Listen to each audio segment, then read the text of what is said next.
ক্ষমতায় থাকাকালীন বিভিন্ন রাষ্ট্রপ্রধানরা কত কিছুই না উপহার পান, আর তা যদি হয় মার্কিন যুক্তরাষ্ট্রের ফার্স্ট লেডির প্রসঙ্গ, তবে তো কথাই নেই। সম্প্রতি প্রকাশিত 2023 সালের এক আর্থিক বিবরণীতে উঠে এসেছে বাইডেন পত্নীর উপহারের ফিরিস্তি। উপহার হিসেবে কি পেয়েছেন জিল বাইডেন, কে বা দিয়েছে সবচেয়ে দামি উপহারটি, জানাচ্ছেন ইমতিয়াজ আলম।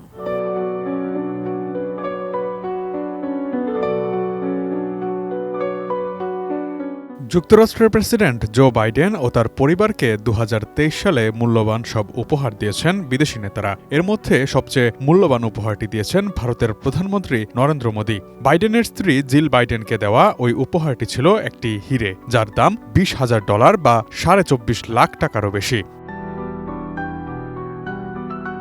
যুক্তরাষ্ট্রের পররাষ্ট্র দপ্তরের বার্ষিক আর্থিক বিবরণী 2023-এ উঠে এসেছে এই তথ্য। ভয়েস অফ আমেরিকা তার বরাতে একটি প্রতিবেদন প্রকাশ করেছে। জাতীয় নীতি অনুযায়ী জো বাইডেন যুক্তরাষ্ট্রের প্রেসিডেন্ট থাকা অবস্থায় 4 বছরে জিল বাইডেন ভিনদেশী নেতাদের কাছ থেকে কি উপহার পেয়েছেন তার নথি প্রকাশ করার নিয়ম রয়েছে। দেখা গেছে ফার্স্ট লেডি 2023 সালে 7.5 ক্যারেটের যে ডায়মন্ড পেয়েছেন সেটিই ছিল সবচেয়ে ব্যয়বহুল।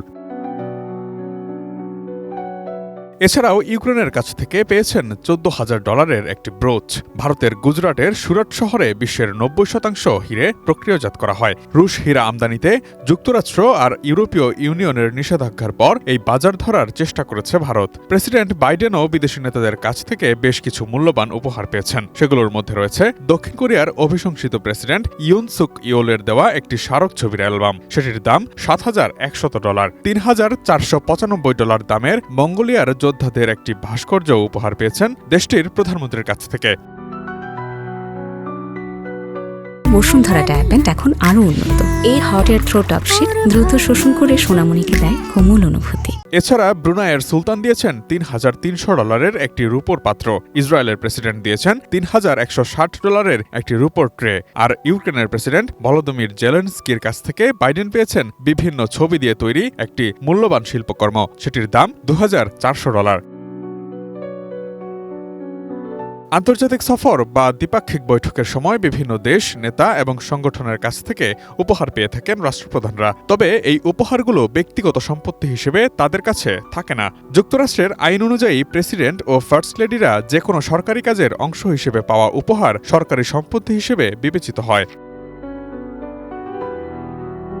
প্রাপ্ত এসব উপহার যুক্তরাষ্ট্রের ন্যাশনাল আর্কাইভস অ্যান্ড রেকর্ডস অ্যাডমিনিস্ট্রেশনের মাধ্যমে সংরক্ষণ করা হয়। তবে উপহারের আর্থিক মূল্য যদি নির্দিষ্ট সীমা, যেমন 2023 সালের হিসেবে $415 কম হয় এবং প্রেসিডেন্ট বা ফার্স্ট লেডি যদি উপহারটি ব্যক্তিগতভাবে নিজেদের সংগ্রহে রাখতে চান, তাহলে তাদের সেই উপহারের বাজার মূল্য সরকারকে পরিশোধ করতে হবে। সেই হিসেবে এই উপহারের সবগুলোই এখন রাষ্ট্রীয় তোষাখানায় জমা হওয়ার কথা।